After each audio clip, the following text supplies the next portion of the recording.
Miss, naririnig mo ba ako? Lintik na. Miss, ititihaya kita. Eto na.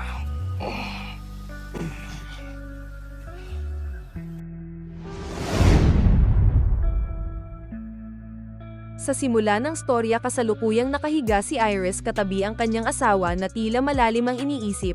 Nagpa siya ito na tumayo at kumuha ng maliit na kutsilyo kasabay ng paglabas ng kanilang bahay. Kasunod noon sumakay ito sa kanyang kotse at nagmaneho papunta sa isang malawak na kabundukan. Muling bumalik si Iris sa taas ng bundok dahil dito nakalagay ang alaala ng kanyang namayapang anak at tila hindi niya pa rin matanggap ang biglaang pagkawala ng kanyang anak. Dahil sa labis na lungkot tila nagbabalak na rin si Iris na tapusin ang kanyang sariling buhay sa pag-iisip na tumalon sa taas ng bangin. Ngunit may biglang dumating na lalaki at kinausap si Iris na kung nais raw talaga nitong tumalon sa bangin ay dapat sabihin niya muna ang kanyang pangalan. Nanatiling tahimik at hindi pinapansin ni Iris ang lalaki na nagpakilalang Richard at tila desidido na talaga itong tumalon. Para makuha ang atensyon nagkwento si Richard ng kanyang masamang nakaraan tungkol sa kanyang sarili at sa kanyang asawa. Labis pa rin ang pagsisisi ni Richard sa mga masamang nasabi niya sa kanyang GF bago ito namatay dahil sa car accident. Mahigit 2 buwan rin nagdusa si Richard sa ospital bilang lantang gulay dahil sa aksidente. Dahil doon nagkwento na rin si Iris tungkol sa pagkamatay ng anak niyang si Mateo at sa lugar na iyon ay mayroon silang masasayang alaala kasama ang kanyang asawa. Ngunit sa hindi inaasahang pangyayari ay biglaang mawawala ang kanilang anak at iyon ay hindi pa rin matanggap ni Iris kaya gusto niya na rin magpakamatay. Sambit naman ni Richard na ang pagiging broken ay hindi ibig sabihin noon na wala ka na ring pag-asa. Kasunod noon ay nagsabi na rin si Richard na aalis na sa lugar at nagbabala kay Iris na kung anuman ang nais niyang gawin ay dapat pag-isipan niya muna ng mabuti. Subalit bago pa man tuluyang makalayo si Richard at tila itong Iris ay biglang sumunod sa kanya at sinabing sa susunod niya na lang raw gagawin ang kanyang balak na pagpapakamatay. Subalit mukhang may ibang balak rin si Richard. Masyado ko yatang naidikit. Oo nga eh. Sorry. Uulan ba ngayon? Ito na yung laging handa, di ba? Okay lang. Doon ako. Sa kabila. Richard. Ba't Richard ka ng Richard? Sa kasamaang palad tuluyan nang nabihag si Iris ni Richard at sinakay sa likod ng sasakyan. Nagbabalak na tumawag ni Iris sa kanyang asawa gamit ang smartwatch ngunit sinabihan siya ni Richard na wala rin signal sa kinaroroonan nila ngayon. Nagsabi si Iris na hahanapin raw siya ng kanyang asawa kapag matagal siyang nawala. Sambit naman ni Richard kay Iris na narinig niya na raw ang mga ganoong banta sa halos lahat ng mga babaeng nabihag niya. Naisip ni Iris na pasikretong putulin ang nakatali sa kanyang kamay gamit ang maliit niyang kutsilyo. Habang ginagawa niya iyon nililibang niya rin si Richard na kausapin ito upang hindi siya mapansin na mayroong ginagawa. Tinanong ni Iris si Richard na kung ano raw ba ang balak nitong gawin sa kanya. Sambit naman ni Richard na dadalhin niya raw ito sa sikreto niyang lugar malapit sa kakahuyan. Ngunit sa oras na natanggal na ni Iris ang tali sa kanyang kamay ay agad nitong inatake si Richard dahilan ng kanilang pagbangga. Sa puntong iyon nagawang makalabas ni Iris sa kotse.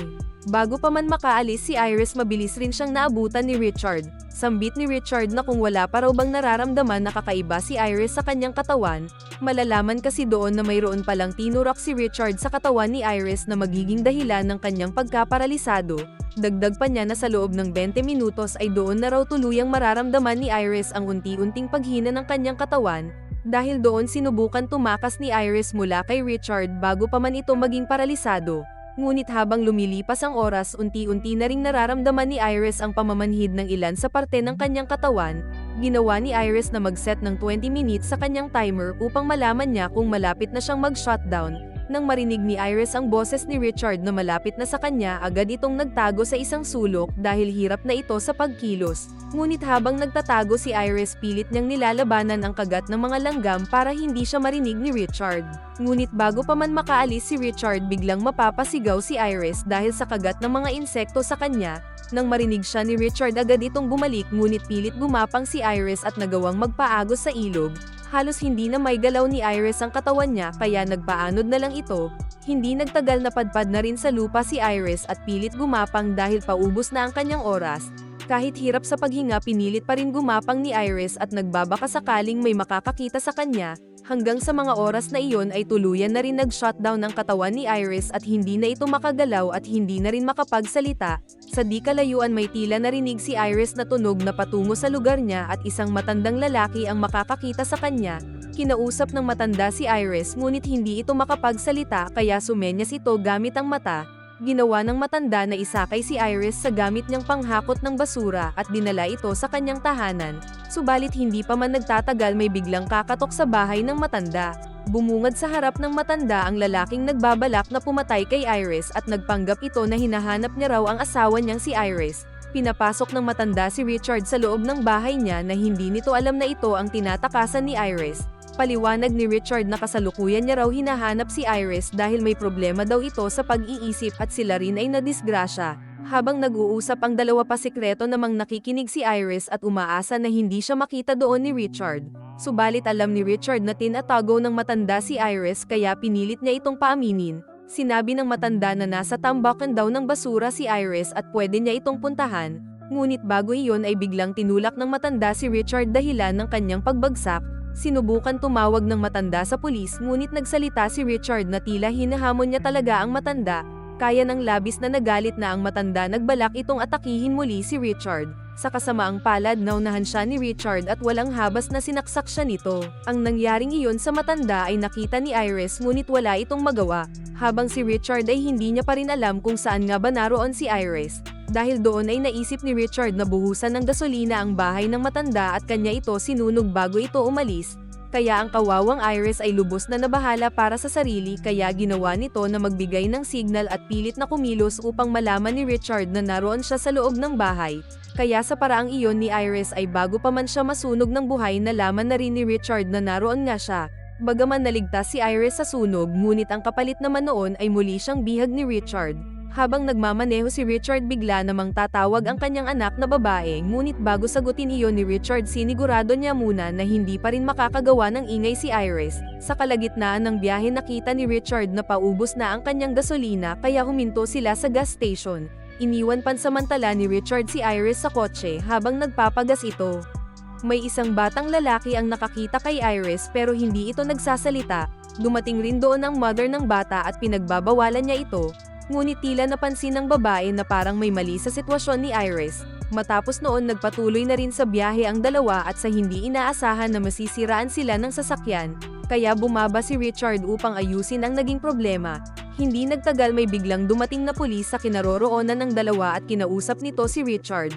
Sambit ng pulis na mayroon daw nag-report sa kanila na nagmula sa gas station at sinabing may parang kahinahinala kina Richard. Palusot naman ni Richard na lasing lang daw ang asawa niyang si Iris kaya ganoon ang itsura niya. Ginawa ng pulis na kausapin si Iris ngunit hindi nga ito makasagot. Pilit binuka ni Iris ang kanyang bibig at nagsasabi sa pulis na kailangan niya ng tulong. Subalit nang malaman ni Richard na tila bistado na siya kaya bigla niyang inatake ang pulis na dahilan ng kamatayan nito. Matapos noon agad na rin umalis ang dalawa. Hindi nagtagal tuluyan na ring nakarating ang dalawa sa lugar na malapit sa tubig at dito rin planong tapusin ni Richard si Iris. Bago iyon tinanong ni Iris si Richard na bakit pinigilan pa raw siya nitong tumalon sa bangin pero papatayin rin pala siya. Sambit ni Richard na ginawa niya lang raw iyon dahil gusto niya na siya mismo ang magpapahirap dito. Nagbalak na turukan ni Iris si Richard ng gamot na kagaya ng ginamit sa kanya, ngunit hindi niya rin ito napiga sa injection dahil sobrang hina pa rin niya.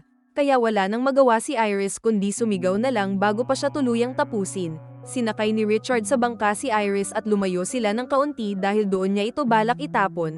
Nagsabi si Iris kay Richard na bago raw siya tuluyang tapusin nito gusto niya munang makita muli ang laruan ng kanyang anak.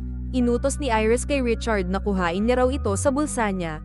Ngunit paglapit ni Richard sa kanya bigla niya itong sinaksak sa leeg sabay ng pagsipa niya dito. Pilit gumapang si Iris upang kuhain ang baril na nahulog ni Richard. Sinubukan umakyat muli ni Richard sa bangka ngunit pinagbabaril na ito ni Iris. Dahil sa tama ng bala nabutas rin ang bangka kaya unti-unting pinasok ng tubig ang bangka. At dahil sa wala pa ring lakas si Iris na tumayo kaya ginawa nito ay hinintay na mapuno ng tubig ang bangka at pinigilan ng paghinga upang susubukan magpalutang. At sa awa ng Diyos ay nagawa ni Iris na makabalik sa daanan na tulay at halatang hirap na hirap pa rin ito sa nangyari. Habang nagpapahinga at sa di kalayuan narinig ni Iris na naroon din si Richard at nang makita niya ito ay tila hirap na. Sa puntong iyon bago tuluyang malagutan ng hininga si Richard isang salita ang iniwan sa kanya ni Iris. Sambit ni Iris na salamat na tila ba naging dahilan pa si Richard upang ipagpatuloy ang kanyang buhay na nais niya na sanang tapusin.